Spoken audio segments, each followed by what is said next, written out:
Good afternoon, everyone, and welcome on into another edition of Rival Insiders here on KSLSports.com. Wherever you're watching, YouTube, Facebook, Twitter, appreciate you stopping by and checking out the show. I'm your BYU insider, Mitch Harper, joined as always by Utah insider, Michelle Bodkin, and we are recapping the week that was and looking ahead to a bunch of weeknight games on the weeknight slate, or the week 9 slate, excuse me, for the local teams. Michelle, back from the bye, ready to get at it?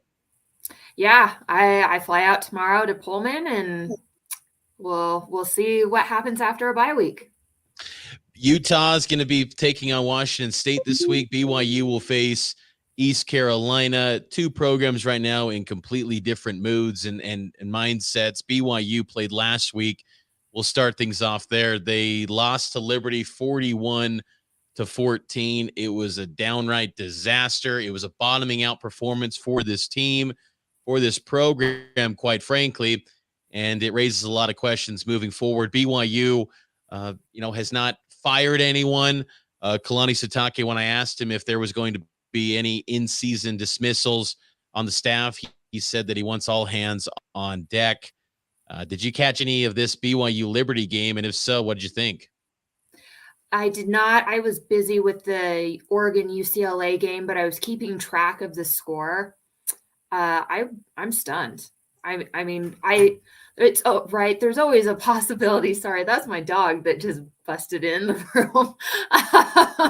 There's always a possibility that you lose a game that you shouldn't. And, I'm sitting here thinking, BYU maybe, by like a field goal or something, if things got kind of crazy and out of hand. I never expected them to get blown out that way. I kept watching the score go up and up for Liberty and just stunned. And to see everybody's reaction after the fact, it just sounds like something's amiss down in Provo, and I don't know what it is. I'm sure you have a better maybe gauge of that, but very disappointing for that team. Coaching staff has let down, I think, these players. I think a lot of people point to maybe the players, the scheme, or the players and the talent. I disagree. I think it's all about the coaching schemes have been putting the players in spots to where it's almost like a different scheme each and every week. Things were simplified on defensive side this past week when Kalani Sitake took over, basically putting players in spots to succeed. You didn't see as many mass substitutions and things like that. But I think the confidence was shot. After that Arkansas game, that's what Elisa Tuiaki said. It's shot, the confidence, and that carried over into Liberty. And then you're going up against an opponent who was living out a vision to play. It was their Super Bowl to play BYU, and they pounced and they annihilated BYU. And I think now you're looking at a season where BYU might not go bowling, and that would be a wild turn of events for BYU, but it definitely is a possibility for this team because they just have no confidence right now. And it wasn't just the defense, it was the offense too, special teams. Everything failed BYU against Liberty. And, right now, we'll get into BYU ECU in a moment, but, BYU's a favorite just simply because, they're at home. And I think that at some point you think they're going to end the losing streak, but they can't stop the run. They can't stop the pass. They can't do anything right now. And I just think the players have some severe doubts about their abilities now. And that's made it to where people are maybe pointing the finger at talent or pointing the fingers at coaching. I think ultimately the coaching issues have been a problem. I think that had an in-season change, and I think some people say, well, why make it? It's not like you can suddenly change your fortunes. You could have given someone an audition to be the DC or be someone to call things and kind of just see how it looks and give an audition to someone to see if you want to roll with that guy into 2023. Now you're just going to stay status quo. Writing is on the wall that changes are going to happen after the season. How engaged is the coaching staff for the last 4 games? how engaged is this team, knowing that changes are probably on the horizon, where you probably could have got a head start and given someone an audition to say, hey, this is what it's going to be, or this is a chance here to go win the job.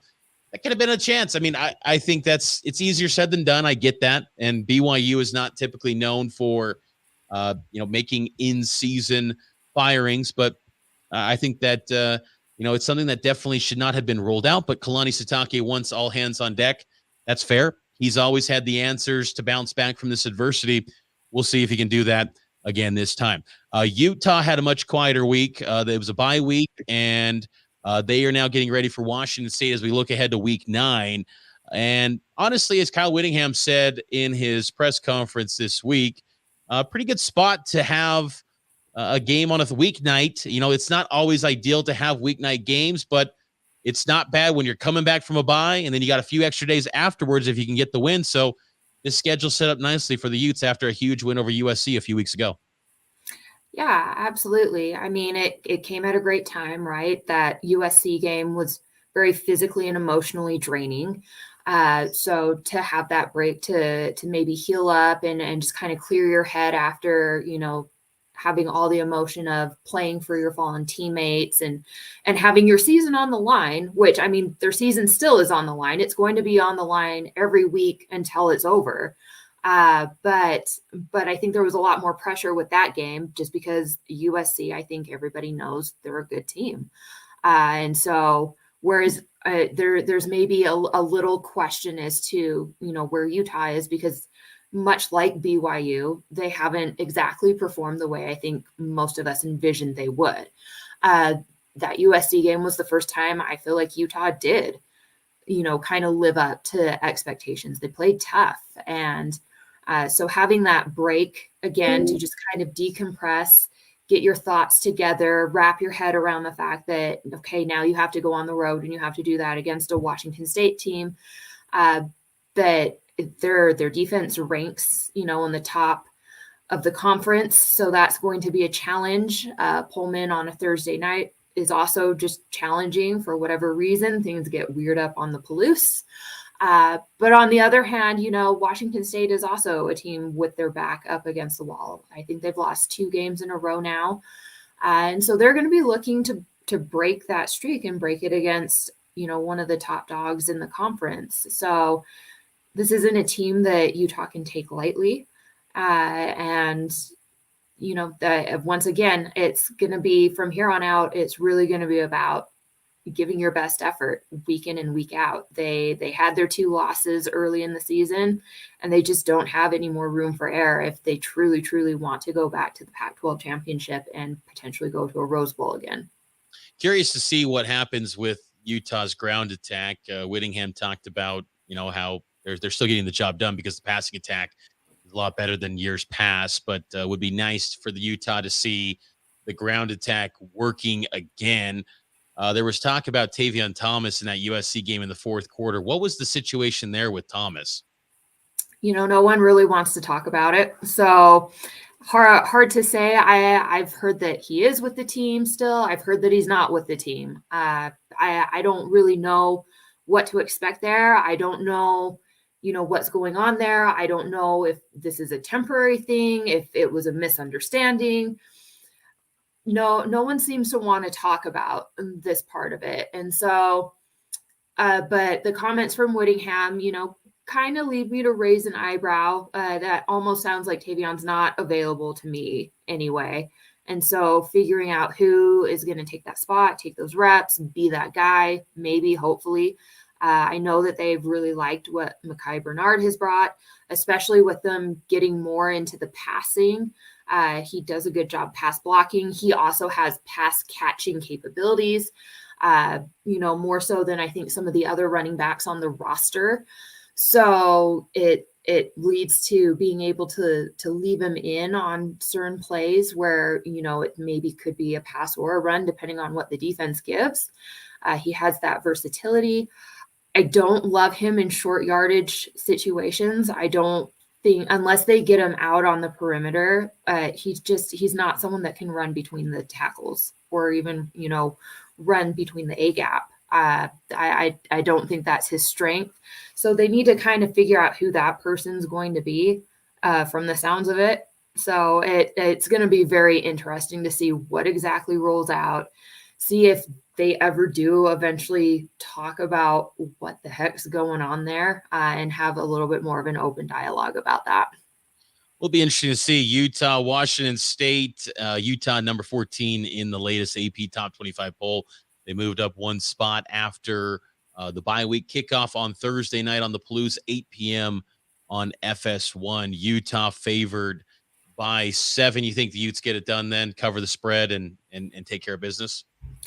I think they can. I think they can win this game. I'm not counting on it, like I said, being easy. I think this is probably the best defense that they're going to have faced. But if they can kind of hang on to whatever it was that they found last week, or I guess 2 weeks ago against USC, I like their odds in this game.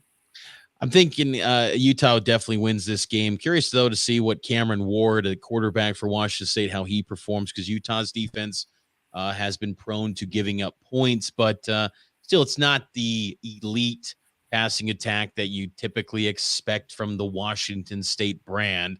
They're 31st nationally in passing offense, but still very capable. We'll see how that shakes out on Thursday night. Again, Thursday, kickoff at 8 o'clock.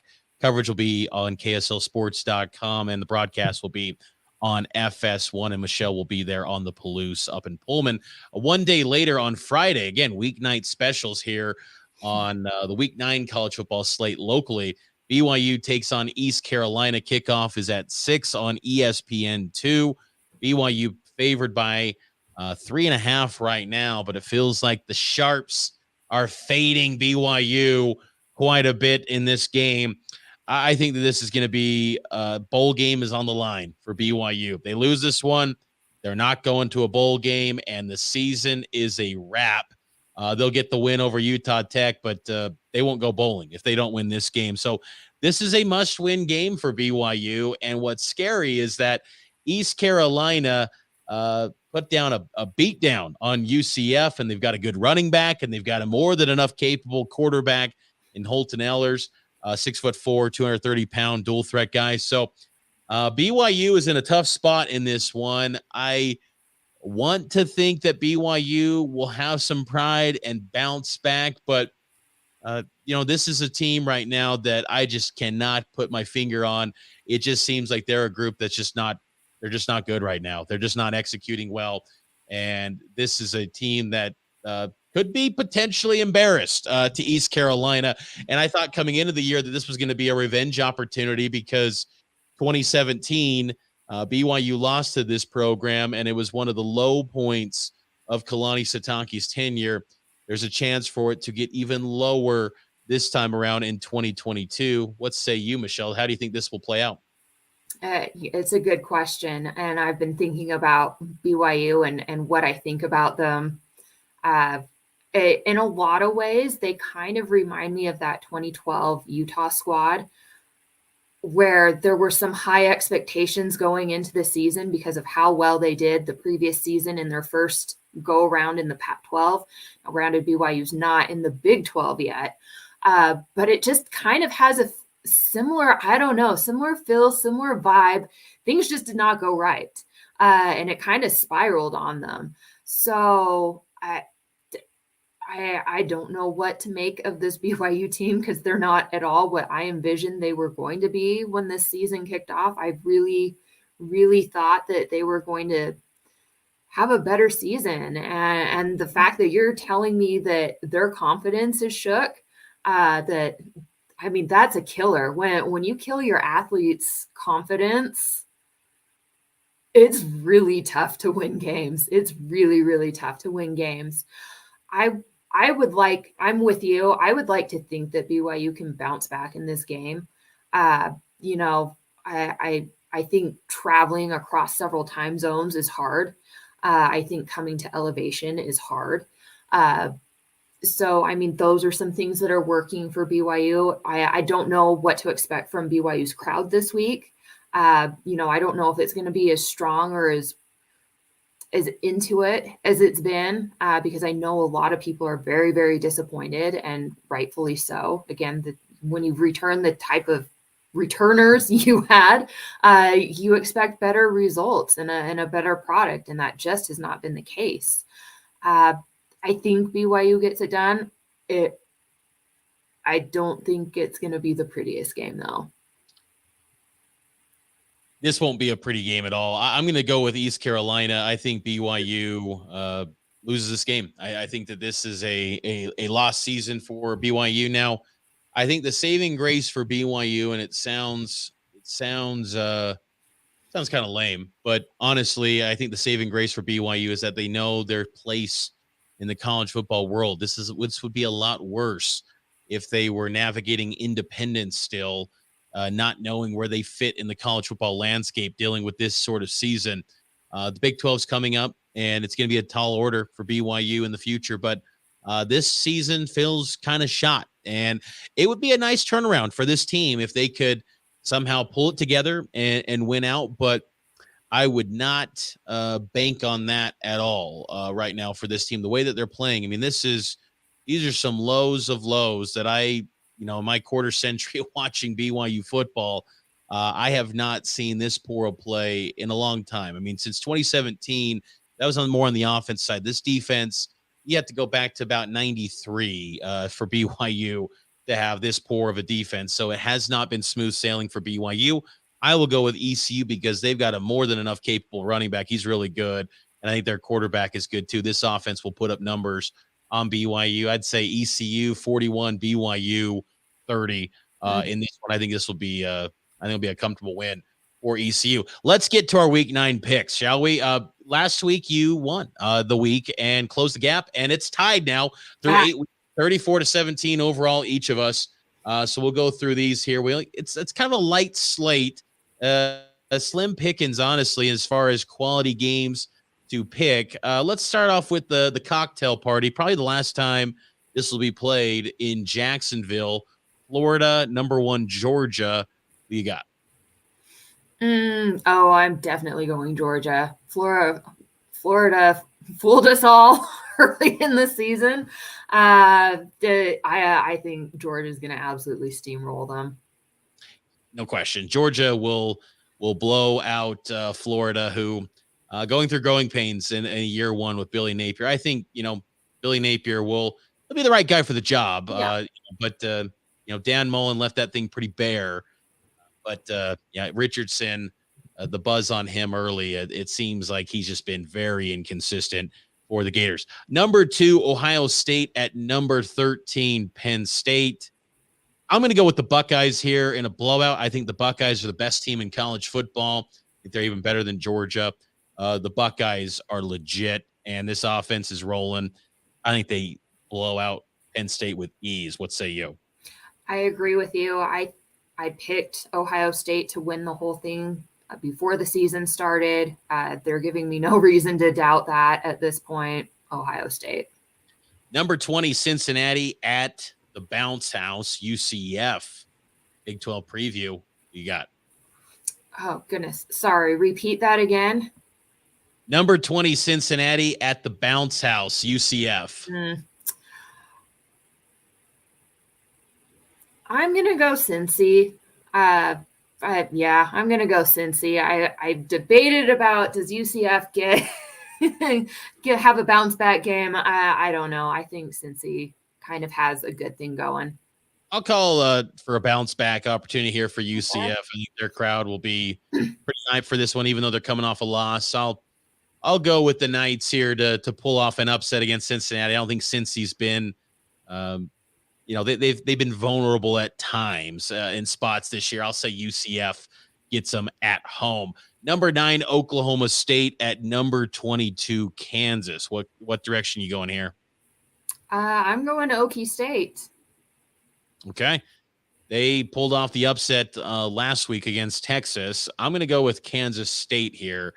They are the home favorite, and Deuce Vaughn, one of my favorite running backs in college football, I think he's going to put up some big numbers here. I think K-State gets it done. Spencer Sanders for Oklahoma State, he's been kind of banged up. It's a mysterious injury Oklahoma State doesn't really shed much light into any sort of injuries at all. Gundy's kind of one of the worst when it comes to that, but Kansas State, I think, gets the win here for the Wildcats. And then last one, number 19, Kentucky at number 3, Tennessee. Tennessee. Yeah, Tennessee as well. It's amazing. Tennessee look legit. I'm very excited to see what they do the following week against Georgia. That'll be quite the show to see Georgia and Tennessee. But that's our picks for the week. You can follow us on social media at Bodkin KSL Sports, at Mitch_Harper, and at KSL Sports. That's our Twitter handles. Follow KSL Sports on Facebook, YouTube, Instagram, TikTok, wherever you're on social media. KSL Sports has a presence, and download the KSL Sports app as well. We'll be back next Tuesday breaking down the latest in college football here on Rival Insiders on KSLSports.com.